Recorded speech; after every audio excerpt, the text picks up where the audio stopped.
Kingdom business is different to normal business. It's about taking our gifts and our talents into the marketplace, building profitable and influential businesses, and playing our part in advancing the kingdom of God. We have to understand that when we see business as our assignment, heaven will back us.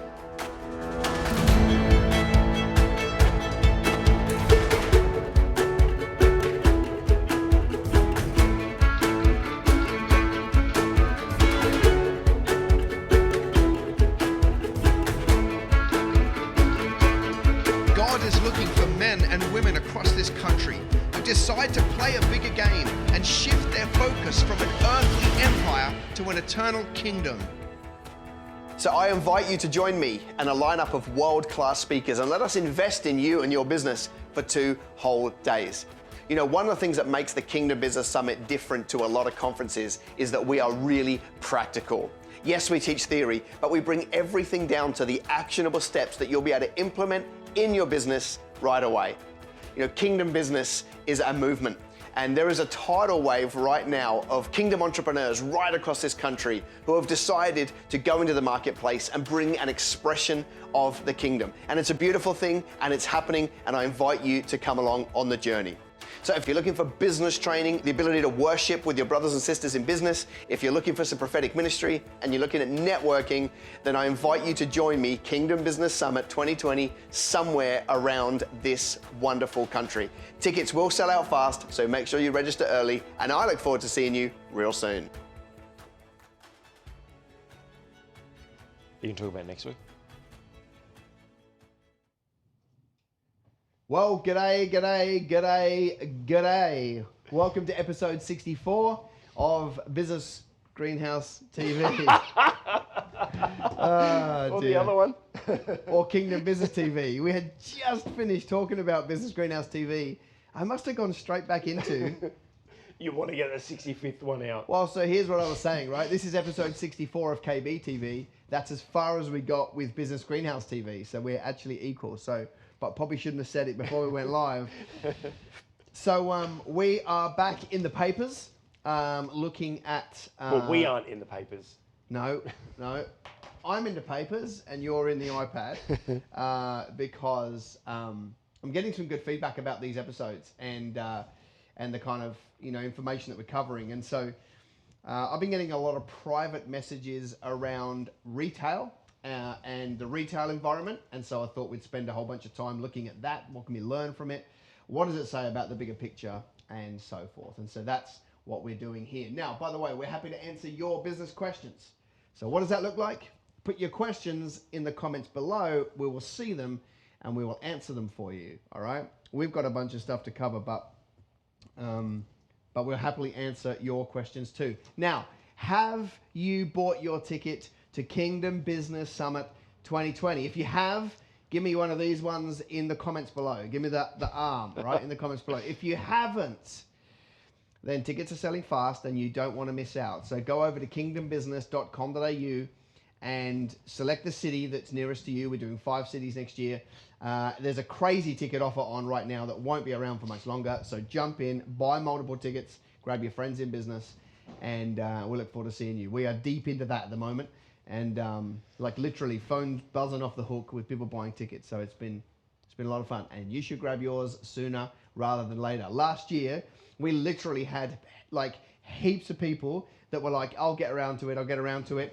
Christmas came, New Year's came, and we closed the Gold Coast because we were oversubscribed, our biggest city. And a couple of other cities a week later. And people were like, what do you mean I can't come? It's like the event's 6 weeks away. Yep. We even had clients turn up on the door, but you'll let us in? Sorry. We're well oversubscribed. So if, to alleviate that, just buy your ticket now, right? They're going to be cheaper now than they are in a month anyway. So buy your tickets now. All right, Craig, where should we start with this? The retail environment is in catastrophe in Australia. Last week we had Bardo go into administration. Yep. This week Harris Scarf went yesterday, and a whole bunch of others. So let's talk about that. Well, it's interesting because obviously this time of year we're all thinking about going to the shops. What are we going to buy everyone for Christmas? But we as business owners, we're going to limit our spending, aren't we? Because Absolutely. we're going to spend our money on Facebook ads. I hope so. Well, other types of ads, maybe not Facebook ads, but maybe make your loved ones a macaroni thing out of macaroni, and that's their gift for the. Yep. So Harris scarf. So looking at the retail landscape, because it's an interesting place that actually sort of, I suppose, gives us a bit of a forecast as to what's happening in our economy. Yep. But also we can learn some great lessons as business owners. Harris scarf. Big retailer, 66 stores. 1,800 team, 1,800. Ridiculous. Now, what I actually find funny, and I actually wanted to ask you about this, is they were literally bought 9 days ago by a private equity firm.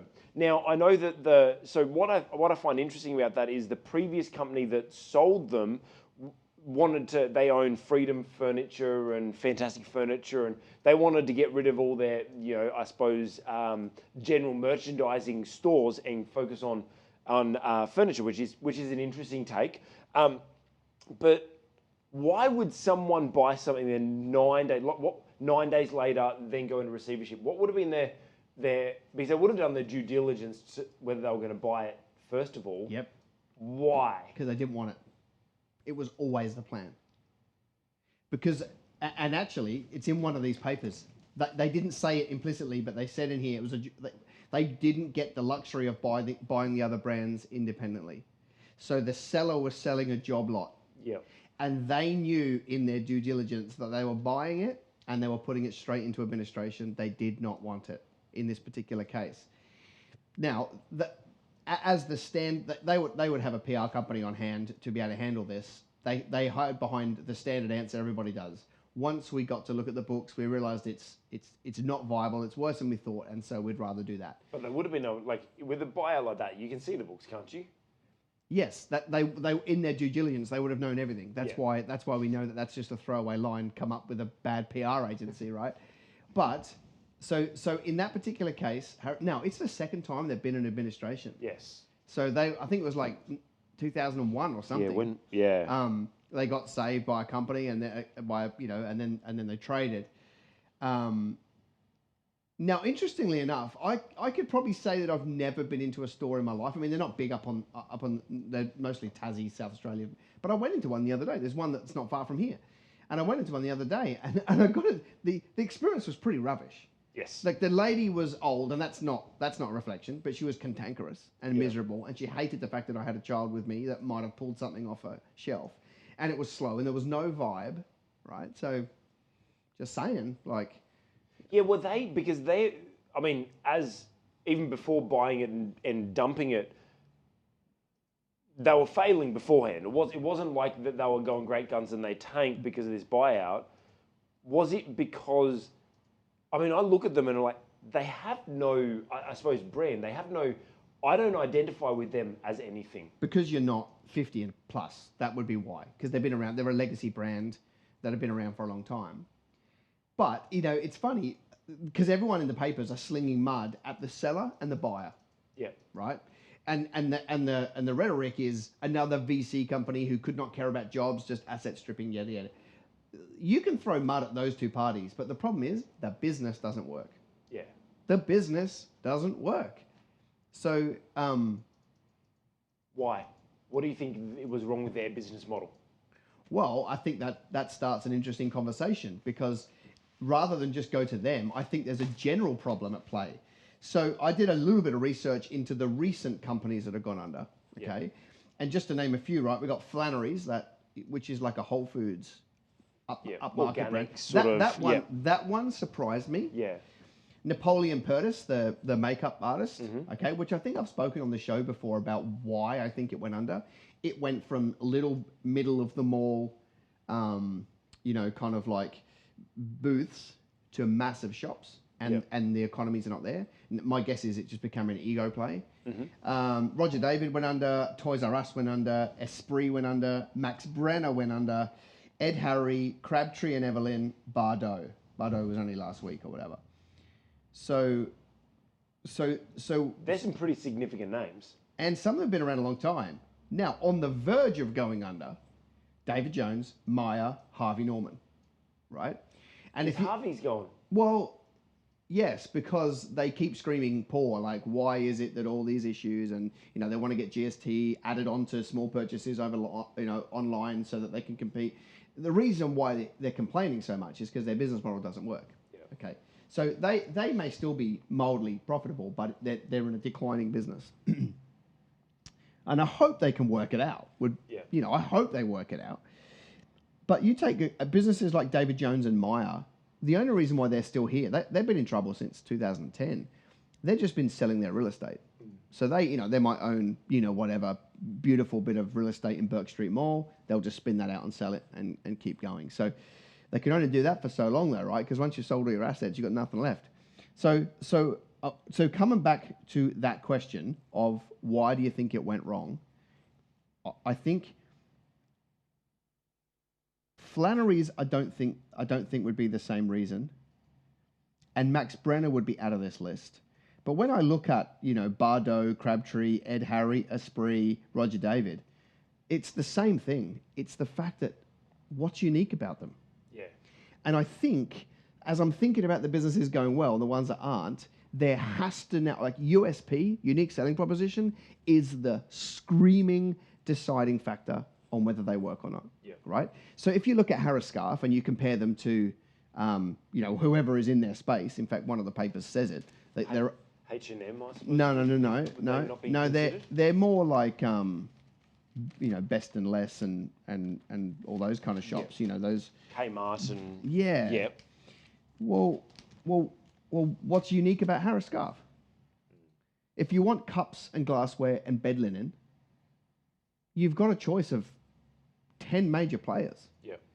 So what set them apart? Because I mean, this is something I've been banging on forever for every business, right? If you cannot own a bit of the mind of your prospect with a word or a phrase or a uniqueness or something, why would they shop with you? You're fracturing your dollar so much, and if I look at those kind of whatever homeware-y type stores, what innovation have they done in a 5 to 10 year window?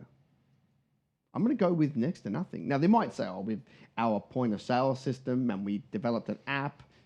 Yeah, but you're a retail store. So when I walk in, what am I thinking about you that makes you stand out over everybody else in your space?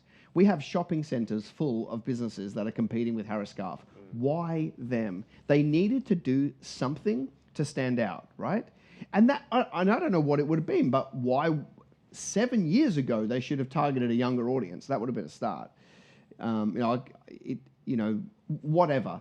I think that's the big deciding factor for me, right? Ed Harry and Ed Hardy. Okay, two different ends of the spectrum. But there's nothing unique about them. Like Roger David, I can go and buy slacks and square blue shirts from one of 32 places. Why them, right? Now, what's interesting about Roger David, they were probably one of the first on the scene in Australia to have a menswear store that was priced well. Yeah. But then there was 50, so they didn't work out because they didn't innovate and they didn't stay ahead of the game. So I think it's the same across all of these, right? And... So you're saying innovation? Or lack of innovation? Or just a uniqueness. But innovation would be a phenomenal thing to do, right? They should have seen the writing on the wall a long time ago, and they should have innovated. And one of the ways they should have done that was come up with where they sit in the landscape and just double down on that, okay? Mm-hmm. Harris Scarf would have been better to cut their rents in half, stock half of the amount of products, really niche down into being amazing at those products, market that uniqueness, and they would have half the overhead, half the wages, half the rent. They could probably put more profitable products in there, and then I would actually be able to go, oh yeah, I know that they are around for this type of stuff. Yeah. Right? Why did Masters fail? Because they went up against Bunnings and IKEA, but they weren't very good at being either of those. They were actually a blend of them both, but it didn't work because we already had Bunnings and IKEA. So in our mind, we just didn't think, oh, I go to Harris Scarf for that. That's why no one went there. which is why they ended up folding. Why do I go to Bardot? I mean, I've never been in a Bardot store, but I've walked past many. When I look inside, it's a white box with clothing on a rack. Well, if I want women's clothing on a rack, I can go to one of 52 places. Yeah.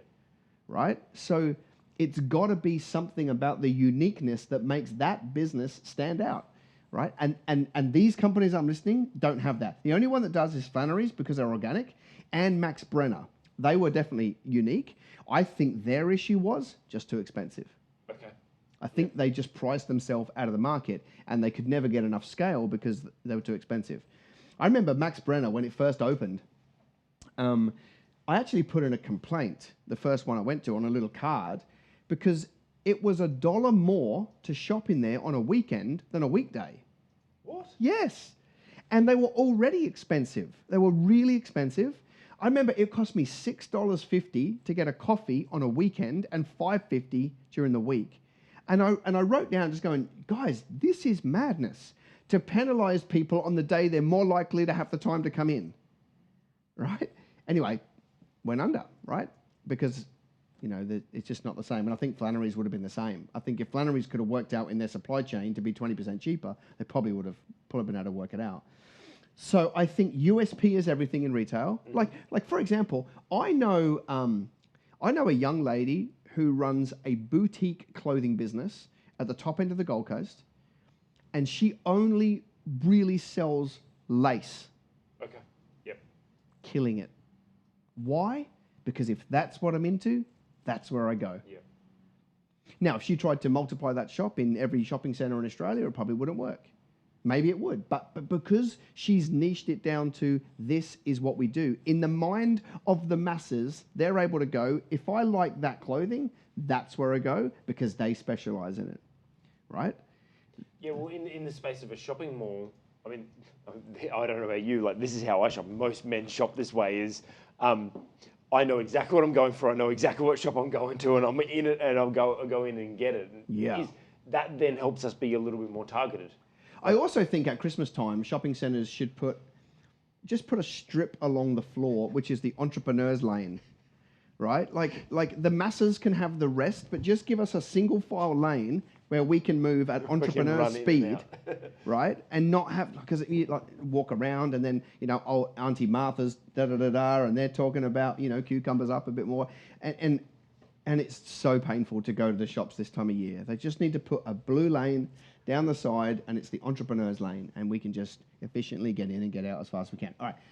Did you have anything more to say? Because I want to flip to who's working. Like, what businesses are working? I wanted to talk about, because going on, they've failed, but having a look at like the Reject Shop, right? There's something in the article in the paper today where Andrew Reach, who used to run Kmart and Target, and like he's been a part of all those. He's now been recruited to run Reject Shop, which is struggling. So I kind of like this. It's not the opposite end of the scale, but it's kind of the step before that. Receivership, people got closing down, but this company going, we need help, we're struggling, bringing in someone like that. What can they do? And I suppose that can lead on to the people that are doing well. What can they do in that sort of environment? So potentially nothing. Like, I mean, we've just listed some businesses that have gone under, but it could be as bad as 50% of retailers in Australia are that close anyway. Yeah. So that's a bigger concern, right? Because the whole landscape's hurting, right? Yeah. I've had people message me saying my foot traffic's down 50% and all those kind of things. So the economy is flat, spending is flat. Now that doesn't mean spending's backwards. That means it's the same as last year, but that's not the story people are having. Reject Shop, the biggest problem they're up against is how many reject shops do we need? Yeah.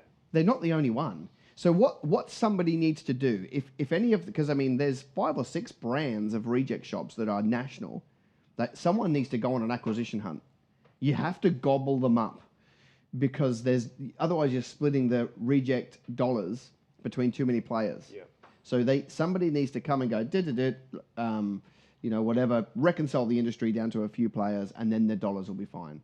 But for you, when you're failing and you're up against the ropes, to go to a venture capital firm and say, I need 200 million to go on a shopping spree, they're probably not going to want to back you because it's fully risky. So, but the only way to do this would be to condense the industry and go on an acquisitions hunt. So you don't believe this CEO will be able to bring. Well, I've got no idea who he is, Mr. Reich. But what could you possibly do? I mean, I don't know. Like, if they've got mounting debts, which they probably do. I don't know if they do, but if they've got mounting debts, you got to come back from a long way. Well, they've got a debt of his salary of 800,000. Well, you should pay more for a CEO because you get peanuts. Here's another play that could play out. If they were to just tread water, 36 months, 3 years, everybody else may just fall over. And then they've effectively done the same thing without acquiring. So in those industries on the way out, you can be last man standing, right? So just thinking about the watcher right now who's got a shop in the middle of Australia who's struggling, hanging on is a pretty good strategy. Because the 3 other clothing shops that disappear in your town in the next 12 months means that your market share at the end is 3 times as big. So that's a strategic play if ever there's one. Let's talk about the ones that are winning. So, Smiggle. Right? Yep. Unique. Right.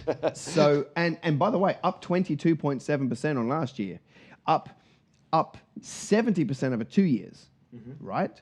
Global expansion, and so Premier Investments is Solomon Lew, who started Just Jeans and the Just Group and JJ's and Portman's and a few others. He's a big shareholder in Myer, and he's an agitator because he reckons the whole board should step down. That'd be a fun meeting. So Smiggle up 22.7%. Peter Alexander, the sleepwear. Yeah, what do you call it? Like pajamas. Pajamas. They're up 14.5%. Now they're part of the same group. So Peter Alexander and Smiggle are both Premier Investments. H&M is up 11%. Now, that's not including new stores. That's 11% on a store-by-store basis, okay? That's huge. Here's what's interesting for me. So I looked at Premier Investments' latest finance report to the stock exchange, and since 2013 to 2018, they've grown their online sales from 2.6% to 11%.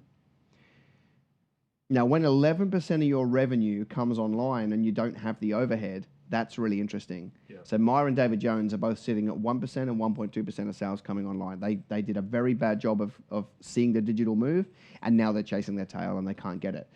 So when 11% of your, $400 million revenue is online with no overhead, you are making some money there. So that's an interesting play that a lot of people aren't doing well. MJ Bale, the menswear clothing, the suit retailer, they're doing incredibly well. Kiki K is absolutely killing it. And Seed, actually, the babies and mums clothing shop is doing incredibly well. Each and every one of you said is unique. Right. Well, they have a real niche. What about Apple? What about Nespresso? What about Lush?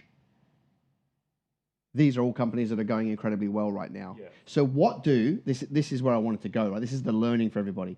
What are Kiki K, MJ Bale, Apple, Nespresso, Lush, Smiggle, Oroton, Peter Alexander, MJ Bale, Kiki K, Seed, what do they have in common? They are unique in their marketplace, and they give an experience when you shop there. So there is something about these retailers that have decided to do something different. For example, I went into Lush the other day, right? They make all the soaps, and it is a hive of activity. There are literally staff who are saying, hey, I'm about to grab this one off the shelf and fuzz it up and smell the soap and come and put your hands in it and feel it and rub it over your body. And they're happening through the store, like this hive of activity. Nespresso, get coffee. Apple, play with products. MJ Bale, they treat you like an old tailor, measure you all up, draw it all out and stuff like that, right? And so when I look at that, and Smiggle, the smell of the toys and the rubber and the Play-Doh and all that sort of stuff, it just gets you there. Hey, Peter Alexander's got the bed, try it all on. So when I think about those, I'm like, not only are we able to put those businesses in a box, right? Kiki K are running workshops in every shop all day long about how to be more organized and how to and if you were to ask Kiki K what business they're in, they're not in stationery, they're into improving people's lives through efficiency and stuff like that. So So they're focused on, they're unique, but they're focused on giving people an experience. And that's what, I mean, what was the experience when you went into Roger David? Some grumpy teenager that didn't want to serve you. Esprit, Max Brenner, Ed Harry, Bardot. What like when you think about walking into Lush, where there's this hive of activity and they're all excited and they're high on the fumes of the soap, and you walk into Bardot, which is a box with clothes on shelves, what's the experience? That's why it went under. Because the dollars don't go far enough to go to a company that people can't remember or can't associate with. Yeah. So the way you take this is you go, I've got to absolutely double down on the experience in my retail store. I've got to bring in a DJ. That wouldn't work for everybody, but I've got to do something that leaves people an indelible impression that says, I have a great experience here. Right? And then once you do that, then your customers will become sticky and you'll be unique. And yes, retail's hard, but if you actually, now this is a bit harsh, the people that are suffering are the ones doing it badly. Yeah. They're not innovating. They're not thinking for their customer. They're trying to do business as usual, and it's not. So one more stat, just to be fun. By 2025, which is 5 minutes away, yep. Right, in the scheme of things, 45% of the purchases of global luxury goods will be by millennials and Gen Z. Nearly 50. So nearly 50% of all purchases will be millennials and Gen Z. Now, why is that important? Because they don't want to go. In fact, they are channel agnostic. They're not romantic about going to a shopping center. Yeah. They're not romantic about walking through a luxury store. They're romantic about being seen with the product, not the experience of shopping.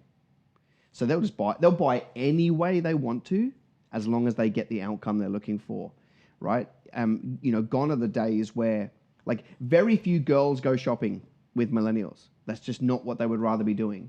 So for them, they're just give me the product.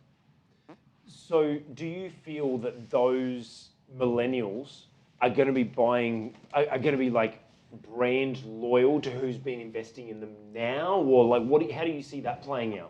I see them. I see the millennials in their shopping in two massive extremes and nothing in the middle. Yeah. I see them op-shopping it, buying clothes that have been upcycled. Shopping with the really basic, simple brands, right? Like the Academy brand, and those have got nothing on them. They're just they're affordable clothing.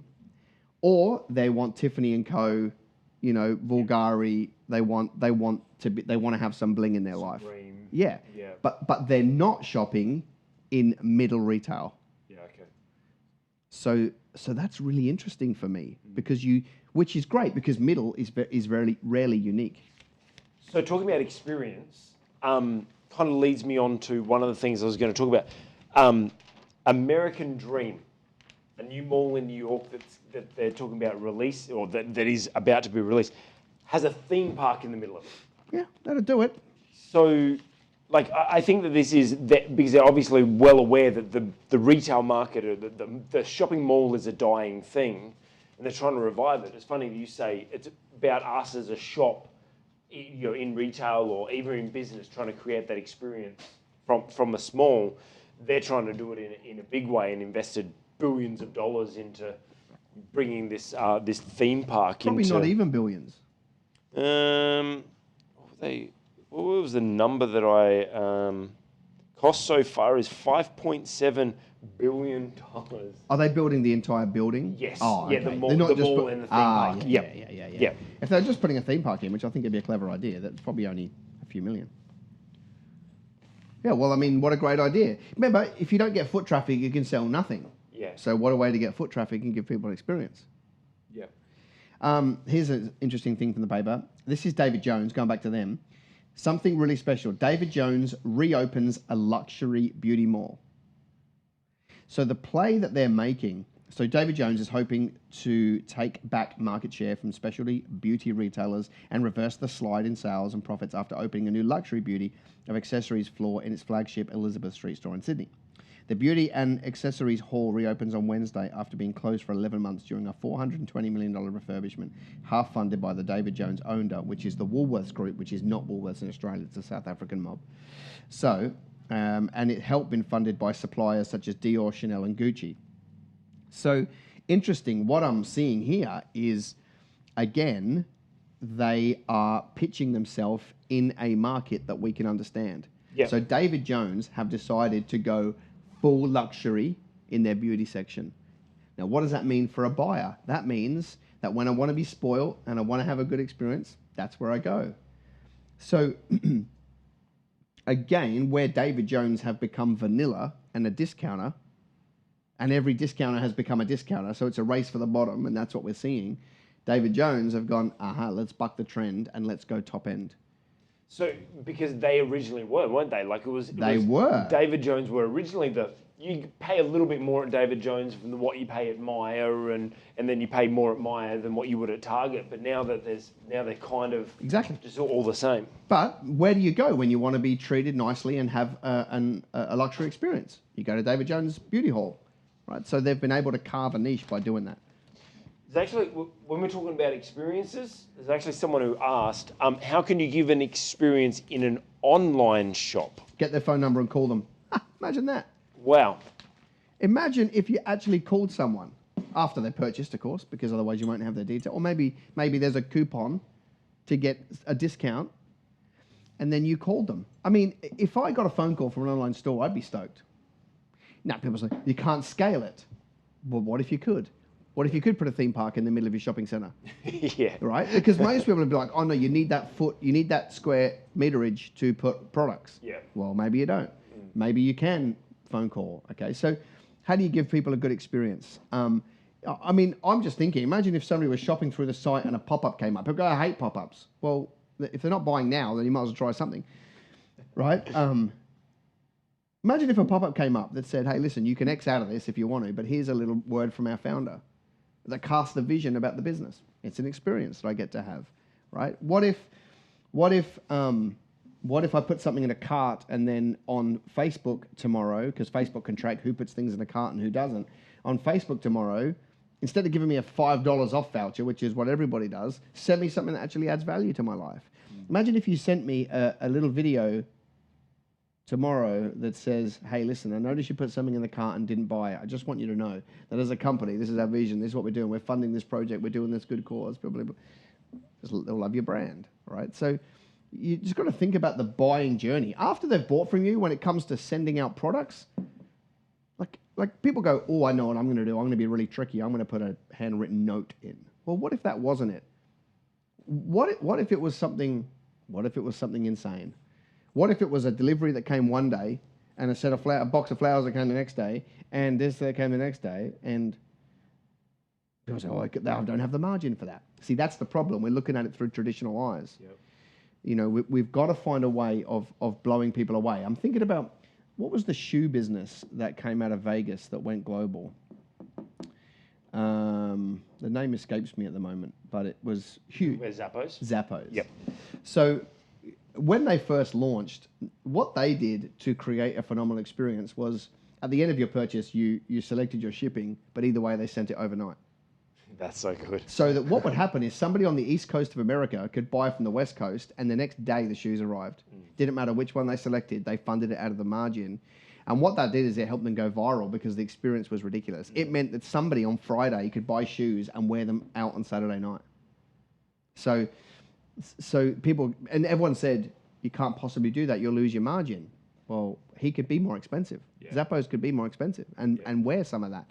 So that's the kind of thing that they did for experience. And, you know, I think about, you know, if somebody's buying multiple products from a store and I'm sending them out, imagine a handwritten note that said, hey, I've included this extra little thing. Let's say it's food. I'd love you to taste it. If it's okay, I want to call you in 24 hours and just check what you thought of it. I want your honest opinion whether we should stock it for our future customers. Now I'm in your story and I'm enrolled, and now I'm part of your business. Yeah. And I just think, like, it's going to cost you. You could probably go to your supplier and say, hey, listen, I'm going to be able to send a lot more of your 5 kilo bags if you can send me some 1 kilo bags, and I'm going to give them away for free. Now you haven't lost any margin. So that's the name of the game. Part of what I'm thinking when we talk about experience is, I'm very big on, well, allow the person to experience what they would experience with you, either working with you or what they would have, especially if you're talking online. how they would have experienced it in real life. So, for example, an online store, well, what's the experience they get in a traditional bricks and mortar store? They're walking up and down aisles. They're trying things on. What I like to do for online stores is look at a way of, well, how can I give them online the same sort of experience that they're traditionally used to in that bricks and mortar setting, and see how you can replicate that. I know there's plenty of, Zappos, you mentioned Zappos. They have a 365-day return policy. So you can and no questions asked, right? So some people buy them, wear them that night, and then send them back the next day. Obviously, there's people that milk it, but in a majority, people didn't. But what if, I know when you go to the shops, you go buy 5 or 6 different things, and then go into the change room and walk out with one. Well, you can't do that with online. What if you were able to create that for online and allow people to, I don't know, not pay for all of them, but you then get to send them back. They pay for one and send back whatever they didn't get, and if they keep it for longer than so many days, they charge it. Or yeah, you just take their credit card. Take their credit. You got their credit card details anyway. Yeah. And so what if you're able to create that experience for them online? Yeah. And so I think, if you look at Surf Stitch, right, good Aussie company, they've had a whole world of trouble since they started. They did their first Black Friday sale on the website went down, so they missed out on it. They'd stocked up with like $300 million worth of stock and didn't sell it. They actually, I think they went into administration or they got close, but they've come back. And I think about it, and I'm like, but that's been a 7-year journey or something. Like I think you've got to be prepared to take some losses at the start of an online store to build enough of a brand that people come back in at scale. Yeah. I think it's, if you look at the online stores that are winning, they're well funded. So what happens is they can afford to lose on some transactions so that they're in the game long enough to build a brand that people recognize, which is hard if you're not well funded. But maybe the answer with your online store is to go and find a business partner who does chip in some money to give you buffer. You're better off to own 80% of a business that is successful than 100% of a business that's really small. Yeah.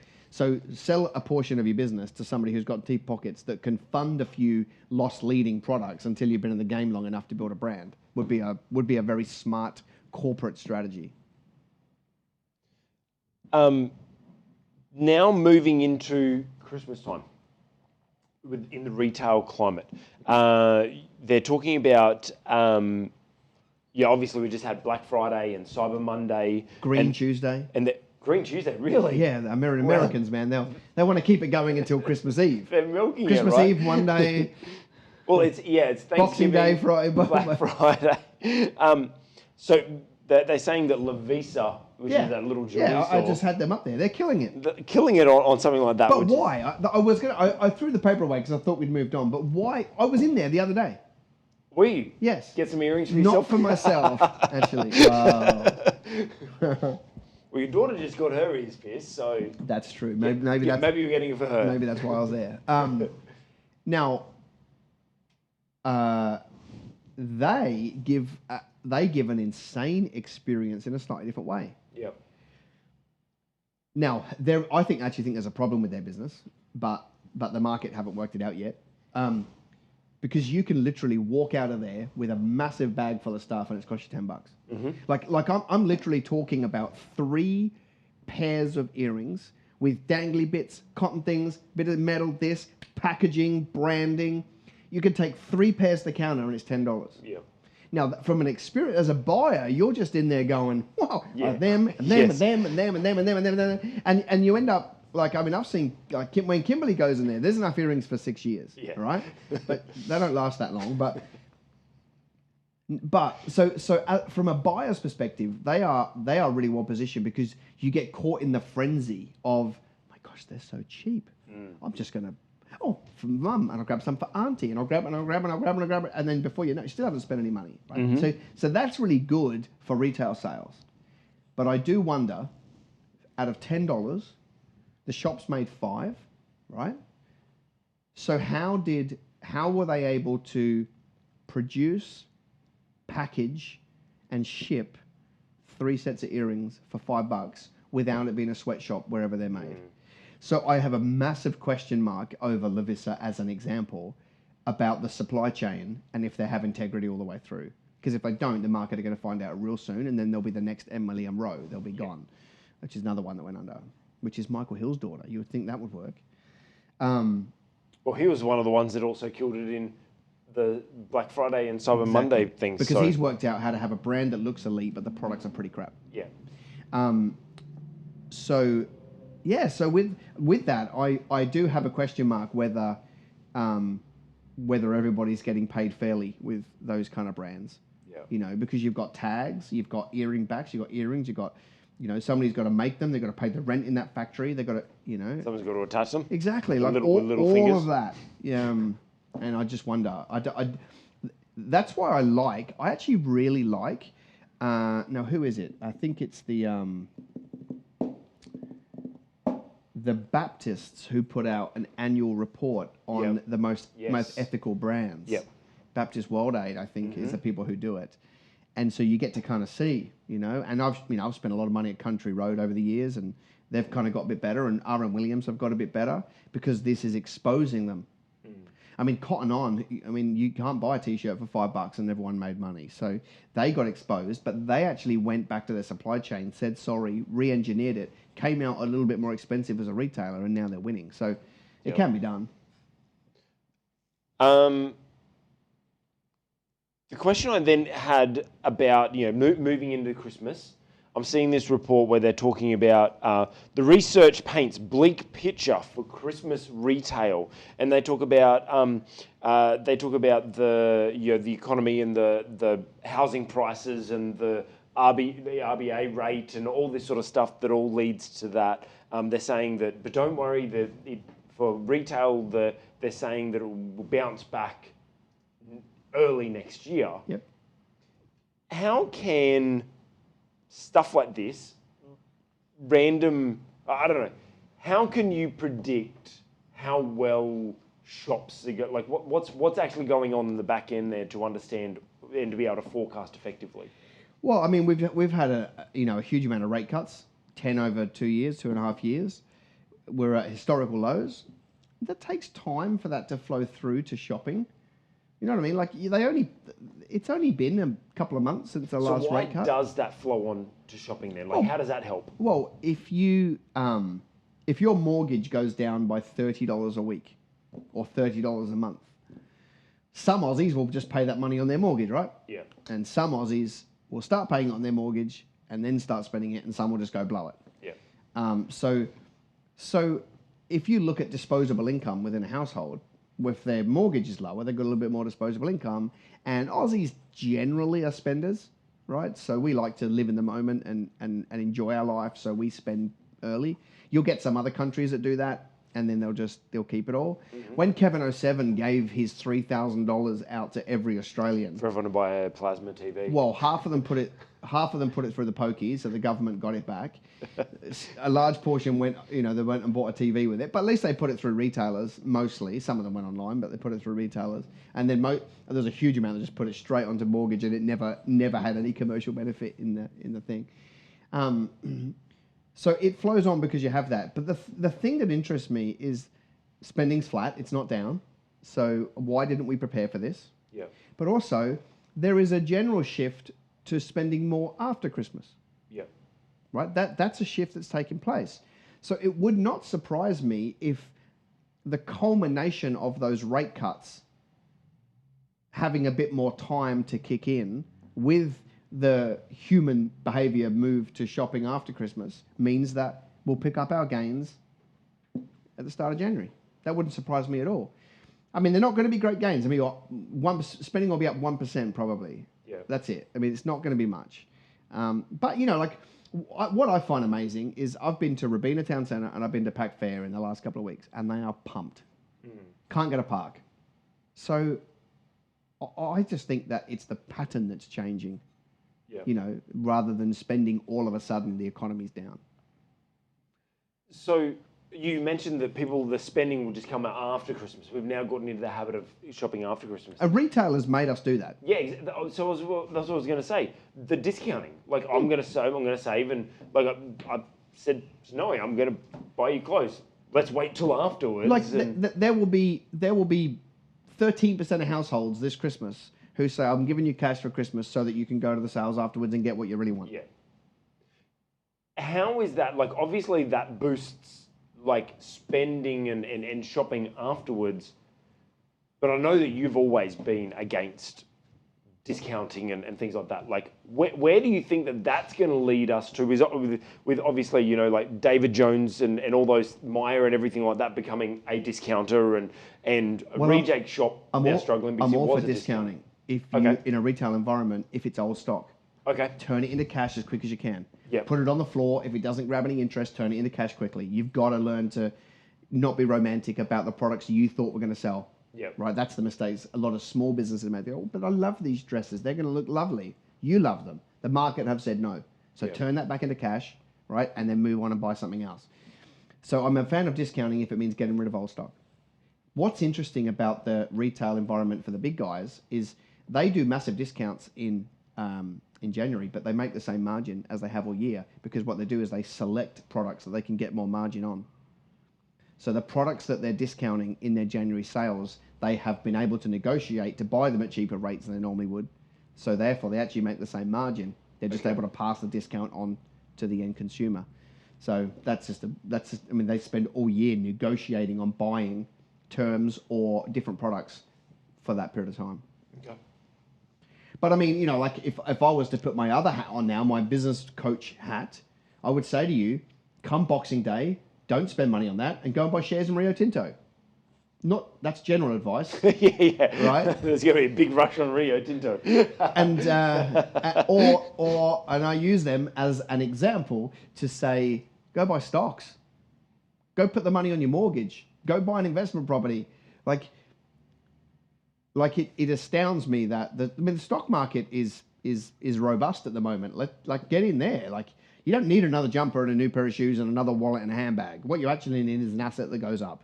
Yeah. So, I mean, that's the other side of the equation is, you know, I mean, just buy assets, you know, rather than stuff. The dresses are assets, aren't they, Wes? Shoes are assets. Nope. No, they're just not.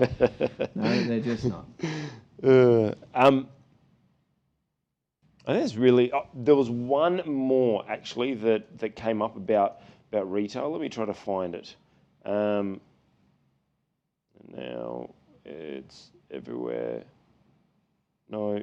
Guys, if you bought your tickets to Kingdom Business Summit 2020, got to get on there now. You'll make Uncle Wez really happy if you buy tickets today. Why? Because I'm all about momentum. Let's get this thing filled. You tell your friends. We're going to have an amazing 2 days around this country. So go to kingdombusiness.com.au and grab your tickets ASAP. Good. Good ad break. I've got it up now. So, Richie's. IGA? Yep. So they were interviewed and speaking about why they are the only retail or grocery store that's not going online and click to collect and everything like that. And so they're saying that obviously Woolworths and Coles and everything are investing so much money. There's an immense investment on making that experience right for online. But he's saying, I want to try to make us the best bricks and mortar, give the best experience, because all that money's being wasted there, and then it's not coming back to the end user with such a small percentage. What's your take on someone like that? He's saying that they're constantly talking about the online shopping stuff, but they're keeping away from it for now. They're gone. You reckon? Yep. If they hold fast to that, they're gone. If they've used that as a ploy to get back in the paper so we talk about them, smart move. But if they actually mean it and they want to do that over the long haul, they're gone. I haven't spoken to a millennial yet that enjoys going shopping. I haven't spoken to an adult with kids yet that enjoys going food shopping. No. Right? So that would appeal. That story would appeal to people who the kids have left the home and they've got lots of time on their hands. Mm-hmm. Maybe this is a bit maybe general, but maybe the 60, 65 pluses who enjoy going to a grocery shopping and picking up an apple and checking that it's the one they want. Mm-hmm. Right? They'll love it. For the rest of us, just get 10 apples to my house on Tuesday. You know, like, yeah. I think it's a really bad move. That'd be my guess. Yeah. And we'll replay this in 3 years when we do another news wrap and Richie's have just gone under because they held fast to it. I hope they don't, but I think that's probably what would happen. And if they've just used it as a ploy to get some media, super smart. Yeah, so they're saying that they're saying no for now. They're trying to hold off because they going on that the grocery wars, the dollar bread, the dollar milk, all that sort of stuff. Yeah. Like, what does that climate look like, and how is that going to the old discounting question again? It's never going away. We have a very loud child out down on the street screaming at his friend. I don't know if you guys can hear it, but I can hear it. Local entertainment. Like, you must be able to hear it through the mic because you've got headphones on. Anyway, good old tweed heads. Now I think those little things like the milk and the farmers and I think that's just business 101. Yeah. They're just vying for market share. Yeah. I don't think that kind of thing is never going away. So I think that's not a business model issue. That's just competition at its best. Yep. Okay. That's all. You asked me to grab retail stuff. That's all our retail stuff. Good. Well, by the way, have you bought your tickets? I didn't see anywhere near enough of these ones in the comments section. If you haven't bought tickets, you need to. Right? We will not change the culture in this country if we do not rally a large group of kingdom business people who do business God's way, who together we can put a show of force, who we can worship God together. We will never put business back in the center of the marketplace. We won't do kingdom business if we don't rally. And this is just our part that we get to play in facilitating some of that. So tickets are on sale now. They're $79 for the first ticket, and they're only $20 each ticket after that for up to 5. So it's an amazing deal, and it won't be around for much longer. So jump over to kingdombusiness.com.au and buy your tickets, and that will make me happy. Well, that's the end of episode 64. Appreciate you watching. Maybe pop in the comments for me. What was the number one highlight? What did we say that popped for you? What was your biggest learning? And we'll be back next week with a Christmas episode. Ooh. Bless you. And Wez will sing for you too. No singing.